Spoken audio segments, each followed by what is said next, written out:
So it has never been more confusing to eat well than it is right now in 2026. Everywhere you look, there's a new diet or a health trend or a food company pushing us to eat a certain way. And I'm not a nutritionist, I'm not a doctor, I'm just a YouTuber. But eating well and feeling good has become one of my biggest passions in life. And I've spent over a decade trying different diets, learning from other food cultures, and eventually growing a lot of my own food, all with the goal to feel my best and hopefully stay healthy for a very long time. And in this video, I'm breaking down everything I've learned over the years into 7 steps that I think make up a very practical and balanced, no bullshit approach to eating well in 2026. All right, so my first step to eating healthy in 2026 is something I imagine that most of you are already doing to some degree, which is just cooking from scratch. Now, it sounds almost too simple, but I genuinely believe that this is the foundation and sort of gateway into having a well-rounded, healthy diet. When I started cooking many years ago, I certainly was not thinking about my health at all. I wasn't shopping organic or reading ingredient labels. I knew nothing about healthy eating. I was simply learning how to become a better cook and make food taste as good as possible, which really started way back in my college years. At first, it started out pretty slow. I'd make a meal here or two when I was like 19 or 20. Then my last year in college, my roommate and I actually started putting a budget together for weekly groceries. And I was actually cooking a good amount of meals from scratch. I was still supplementing with your classic frozen dinners, and I was still eating out a lot at the time. But without realizing it, I had already taken my first real steps towards eating healthier. Because cooking isn't just the act of making food, you're also taking ownership of what you're putting in your body. And this is incredibly valuable because no one is gonna have more incentive to protect your health than you do. When you're cooked from scratch, you're making a ton of decisions, like how much salt goes in, what oil you're gonna use, the portion sizes, the quality of ingredients you use. And by cooking things from scratch, automatically your food's gonna be simpler and less processed than a lot of the store-bought stuff. I mean, try making a Cheeto from scratch. It ain't happening. It's super important to understand that these food companies that we buy food from have different goals than we do. They're running a business that serves thousands, sometimes millions of people, so they have to think about cost, shelf life, consistency, and of course, profit. Health is only one factor among many that they're thinking about, and some of these companies are not thinking about it at all. And when it comes to eating out at restaurants, you're also dealing with totally different values than home cooking. Their main goal is to make food taste as good as possible so you will have the best experience in that moment. So when you get that bill at the end of the meal, you feel that it's worth the price, which often means maybe using a little bit more fat or salt or sugar than you would probably be using at home. But when you cook for yourself, you can choose your own priorities. And for me, my top priorities are making food taste great, but also making food that leaves me feeling good. And remember, this doesn't need to be an overnight transformation. Just cooking one meal a week will give you more control back in your diet. It's about building a cooking practice over time and starting to feel those positive effects. But the next question, of course, is what does that diet actually look like? So if you want to eat healthy in 2026, step 2 is actually looking backwards instead of forwards. Now, I grew up in a household that really lacked food tradition. There weren't a lot of recipes and food skills being passed down from generation to generation. And that was the same thing for most of my friends as well. And that's because we grew up in the US, which in the grand scheme of things is a fairly young country and I think lacks a lot of food tradition. And when you don't have strong food culture to guide you, it's very easy to get pulled in different directions. So one year it's low fat, then it's low carb, then it's high protein, then it's keto and carnivore and Ozempic. It never ends. And that's exactly what the modern food industry thrives on. This is a multi-billion-dollar business competing for your wallet. So I found personally, with a lack of food culture myself, I had to start looking around at other healthier food cultures that have worked for populations of people for centuries and even thousands of years. And my first entry to this was simply traveling. So if it was Central America, I found really simple meals with fresh fish and beans and veggies and lots of fruit. If it was Asia, I found well-balanced noodle dishes and rice, lots of stir fries and fermented foods. Across Europe, I found meals built around fresh seasonal ingredients that didn't need to be overcomplicated. Every single food diet I immersed myself in was a a learning experience. Then I'd come home and not just copy and paste a certain country's cuisine and diet into my own, but I would borrow the parts that resonated with me and fit my own lifestyle, and also worked with the ingredients that were actually available to me where I live. So what I eat is certainly not based on a current diet or trend, but from cultures who have learned how to thrive and eat well and have refined their cuisines and their diets over countless generations. Now, as I was studying these different food cultures, there was one key element that kept showing up over and over again for me, which brings me right into step 3 of having a healthier diet, which is choosing balance over extremes. One thing you've probably noticed is that not many food companies out there are marketing balance when it comes to your diet. And that goes for health influencers as well. Social media generally is rewarding extreme options. So we hear things like eat more protein, never eat carbs, avoid all fat. This one food is ruining your health. This one superfood is gonna make you live forever. But this is not how most healthy food cultures eat. As humans, we naturally crave different things. Sometimes we want something sweet, sometimes something salty, sometimes something rich and fatty, and other times we just want to eat a bunch of carbs. These cravings aren't flaws. That's our body trying to receive its biological needs. So the problem isn't that we have these cravings, it's that we've created a food environment that's incredibly good at exploiting them. So take carbohydrates, for example. There are many diets and people out there that are pushing carbs as the enemy. But if you look around the world, many of the healthiest food cultures have eaten tons of carbs in their diets for thousands of years. Italians have pasta and bread. In Asia, you have tons of rice and noodles. Many cultures around Central and South America have relied on beans and corn to survive. The common thread isn't that they've avoided carbohydrates, it's that they choose quality sources of them and they incorporate them into well-balanced meals. The same is true for fat, dairy, protein, sugar. They're not inherently good or bad for you. They're all pieces of a healthy diet, and they're elements of nutrition that our body needs. So for me, balance means giving my body what it's naturally asking for, but choosing foods that actually nourish it instead of trying to eliminate entire food groups from my diet. So the same effort and intention that I put into my diet, over the years I've tried to put a similar effort into just what I'm buying in general, which is why I'm a big fan of today's sponsor, Quince. Now, I first heard about Quince from my wife, who would not stop talking about them for probably a year straight. Quince quickly took over her wardrobe, but I had no idea they made men's clothing, and now they're quickly taking over my wardrobe as well. I love this mesh stitch-up sweater. It's 100% organic cotton, and now I have it in multiple colors. And Quince is really a one-stop destination for high-quality essentials at affordable prices, and that's not only across clothing, but also home goods and accessories as well. Recently, I ordered this amazing dinner plate set from East Fork, which is a ceramics company out of Asheville, North Carolina that I have been obsessed with for years. And I paired that up with this European linen table runner and these organic cotton napkins to completely upgrade my table setting. So if you're looking to upgrade your wardrobe or your home with high-end essentials from Quince, go to my link in the description or scan the QR code to get free shipping and 365-day returns.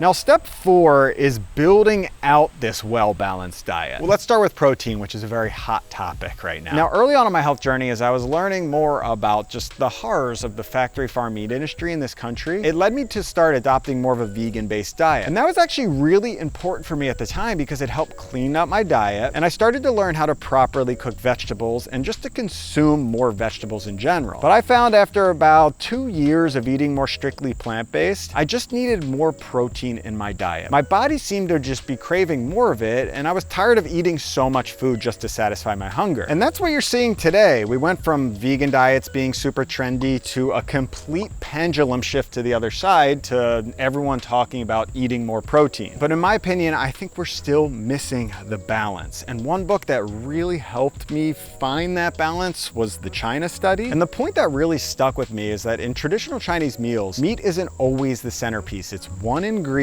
to a much larger dish. Think stir fries and fried rice, where meat is balanced with vegetables, rice, or noodles, rather than dominating the entire dish. And although this is a super simple concept, it was pretty revolutionary for me at the time, especially coming from a food culture where a big hunk of meat with a few sides was like the standard dinner. So what I started to do was invest a little more in high quality sources of protein like pasture-raised eggs, local grass-fed meat, wild-caught fish, and I would start incorporating them as just a part of a nice balanced meal, which is also a great way to get the most out of your protein since it's most likely the most expensive thing on your shopping list. Carbohydrates were another element to my diet that completely changed over the years. Growing up, it was the Atkins diet that was huge. Then more recently, it shifted to keto. So for a long time, for a lot of people, carbs were this negative thing. But as I started learning about how other healthy food cultures incorporated carbohydrates in their diets, my perspective started to shift. I stopped trying to avoid carbs and started focusing on finding better sources of them. So for me, that's naturally fermented breads like sourdough. I eat a ton of rice and different whole grains. I love potatoes. I grow a ton of them now. I eat them almost every single day. And yes, even pasta. Sometimes I will swap out gluten-free noodles because I found that unfermented wheat can be a little heavy for me, but that's just what works best for my body. But I eat a ton of carbohydrates. A lot of times they're fermented, and if not, I generally try to choose whole grain forms of them and incorporate them, of course, into a balanced meal. Now, fats were another thing that changed for me over the years. Unfortunately, fats just got the short end of the stick, which is terrible branding in the name. And growing up, everything was low fat in my household. But our bodies need fat to survive. So now, rather than avoiding fat, I choose the healthiest forms of fat that I can incorporate into my diet. So a lot of extra virgin olive oil and avocado oils to cook with, and plenty of saturated fats, which were demonized for decades. I use a ton of animal fats to cook with. I consume a lot of grass-fed butter and coconut oil and tons of full-fat yogurt and lots of cheese. I did learn from a trip to Europe that my body does better with longer aged cheese. I can digest it better, so I seek those out much more. And when it comes to sugar in my diet, I grew up eating lots of candy and very processed sugary foods. And let's just say I have a major sweet tooth. I had one back then, it still remains. And instead of pretending I don't have one, I've learned to work with it. So I love baked goods, but when I bake, I often use less refined sweeteners like honey, maple syrup, maybe dates or coconut sugar. And when I do use cane sugar in, say, ice cream or a muffin, I'll usually cut the amount of sugar down from what the recipe calls for. I also eat a ton of fruit to satisfy my sweet tooth. I have over 50 fruit trees here at the studio, and I love incorporating fruit into different desserts. It's one of my favorite ways to satisfy my cravings for something sweet. And then, of course, I consume a ton of vegetables, which brings me right into step number 5.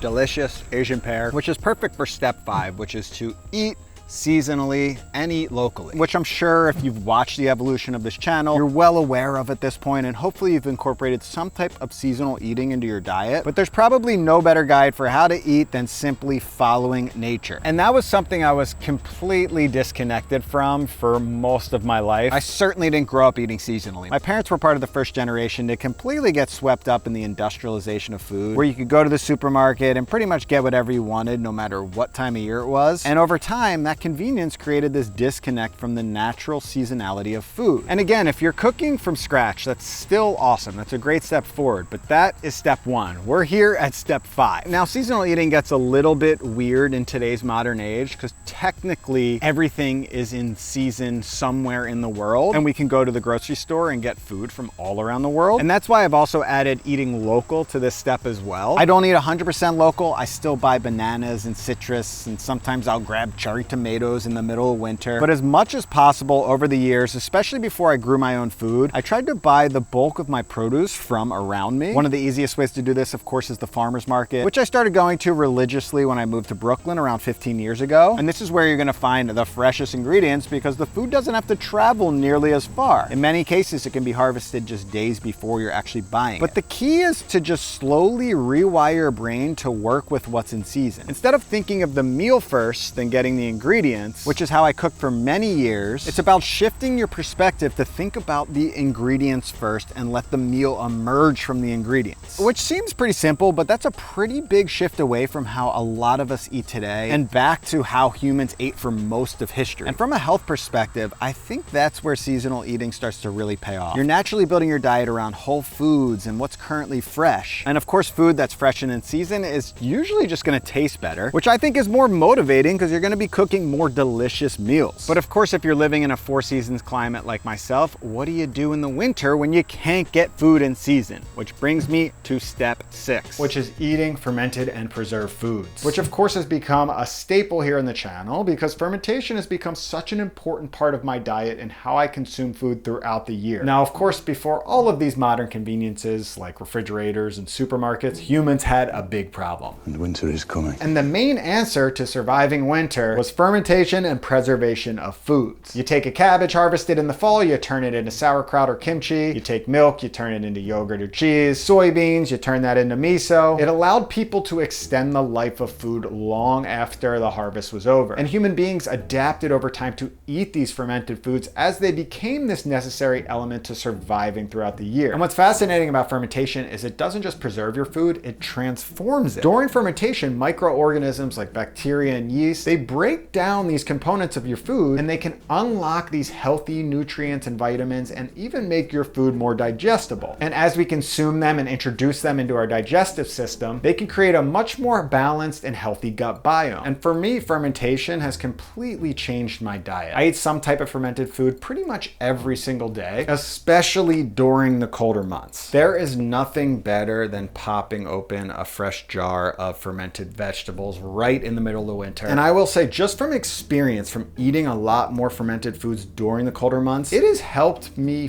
feel better during winter. I can't prove any of this, but I do find that my mood is a little better. I feel much better. And I think there's something there of just connecting to the natural way of eating throughout the year. So if you haven't started fermenting foods yet, I have beginner's guides out there on YouTube. I have videos on the easiest recipes to get into fermentation. Just like cooking with fermentation, it's about taking baby steps, learning those foundations, and starting to slowly incorporate more fermented foods into your diet. All right, so we've made it to the final step, which I think is the final boss of eating healthy, which is investing in higher quality food. Now I say invest because unfortunately higher quality food is expensive, at least in this country and many places around the world. You can raise an animal or grow a vegetable with the primary goal of producing it as cheaply and as quickly as possible. And in many ways, that's a good thing when you have to feed hundreds of millions of people. But when the main goal becomes producing something as cheap and efficiently as possible, quality is generally not going to be top priority. On the other hand, if you can prioritize things like soil health, growing conditions, animal welfare, better farming practices, this all leads to higher quality food that is fresher, more flavorful, more nutritionally dense, and ultimately, I believe, better for your health. But of course, growing food and raising animals this way is gonna cost more for the farmers, and that's the elephant in the room. Seeking out higher quality food often costs more money. And that's why over time, I've had to reframe the way I think about that extra cost. I don't just look at it as spending more money on food. I look at it as investing in my health. Because if I'm putting food into my body every single day, I want to seek out the best version of that food I can possibly get. Which why ultimately my goal was to grow my own food. And I always get comments on my gardening videos asking if I'm actually saving money doing this. And the truth is, 5 years in, this is not some big money saving operation. I do think as time goes on and the systems are built and running and the fruit trees are producing more and more abundance, there is money to be saved, but that's not the main reason why I do this. I garden and grow my food because one, I love doing it. It's super fun and rewarding. It gets me outside. It connects me to that natural flow of the seasons and nature in general. But most importantly, I have full control over my garden and the soil and how I grow the food and what goes into it. So I know I can produce the highest quality, most nutritious food I can possibly get. There's plenty of people telling you to invest in the stock market or your 401ks, which is good advice, but I don't think enough people are talking about investing in your health. So I look at growing food as a huge investment in my health and my family's health. And some people might not value that as much as I do, and that's totally fine. But for me, when it comes to building the highest quality diet I can, seeking out the best possible ingredients is something I'm willing to invest in. And finally, remember, this is super important. Your own health journey and your own diet is completely unique to you. No human is created equally. We all require different things. This has been my personal journey to eating better over time, and it's going to be different for everyone.